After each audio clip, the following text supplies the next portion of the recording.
At the ripe old age of 37, I've done something which I've been meaning to do for more than 20 years. I've read the Bible from cover to cover. Or to be more accurate, I've listened to an audiobook version of the King James Bible over the last 3 months or so.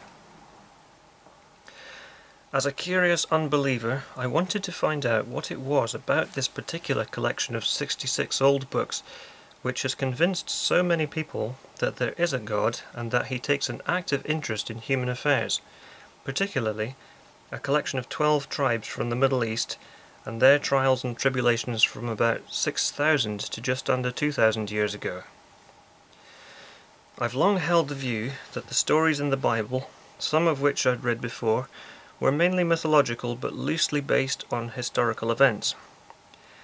That conclusion is pretty much unchanged, but I was surprised by how many long and detailed lists there were of genealogy and specific locations, so in that sense it seemed like a historical record, but heavily embellished with weird and wonderful details, such as a talking donkey, a flying chariot, instances of the sun reversing its track through the sky, very strange creatures in Ezekiel and Revelations, and very odd things like it's not okay to eat pigs, dogs or bats, but it is okay to eat locusts.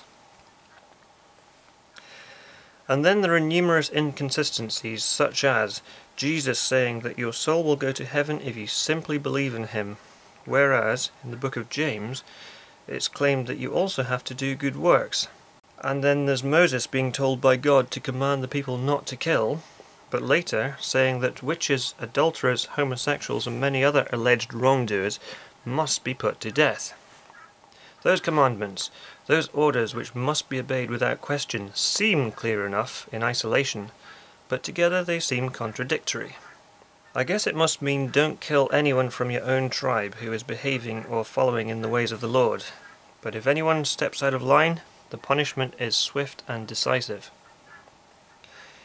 In the context of the whole Bible, those commandments no longer apply, because Jesus said one of the reasons he came was to fill the laws given to Moses, and that includes the detailed and complicated blood sacrifices which seem to be the only way to appease God before he sent Jesus down. It beats me why any being who is capable of creating a universe like the one we find ourselves in would gain any kind of pleasure or satisfaction from the killing of a blemish-free lamb or kid of the goat, and the subsequent burnt offering of the poor creature. Is it me, or is that just a bit cruel and primitive? Another thing which baffles me is how anyone can make the claim that every single word is the inspired and inerrant word of God. How can anyone who has read it claim such a thing with a straight face? I mean, really. I happen to agree with Bishop John Shelby Spong when he says that the Bible is the word of people who were seeking God. This seems blindingly obvious when Paul and other New Testament writers are pondering on what God must be like, very much like we might do today, if we didn't actually know, but were trying to figure it out from all the information available to us. Something else I wasn't fully aware of is the huge difference in the length of the books. Some, like Philemon, Ruth and Jude, you could read in 10 minutes, but Job, Isaiah and even Genesis take a good couple of hours each. There's a lot of information in them, some of which is pretty tedious and repetitive, and I would say not very relevant or important.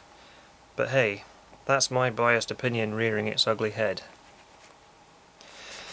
Now, something else which has struck me is just how superstitious people were back in those biblical times. Whenever something bad happened, they blamed the devil. Even if another person misbehaved in some way, it was almost always attributed to an evil spirit or Satan. And whenever something good happened, it was believed to be because God had blessed them or answered their prayers. Even if another person did something good, God would be thanked and praised before the other person. Something else I didn't realize was that the first of the famous 10 commandments, "Thou shalt have no other God before me," really is the most important one to God, and that message is hammered home over and over throughout the Bible. In some places other gods such as Baal and Molech are mentioned by name, but God always says that all other gods are the creation of wicked men, often literally made out of wood or gold or metal of some kind. These are described as images or false gods, and interestingly, the golden calf which the people made while they were waiting for Moses to return from his chat with the big man on Mount Sinai was burned in the fire by an angry Moses and trampled to dust. I can only conclude that they had some very strange gold in those days.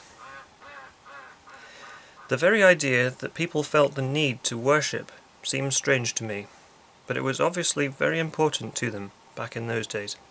I guess that our modern sense of responsibility would have seemed completely alien to them.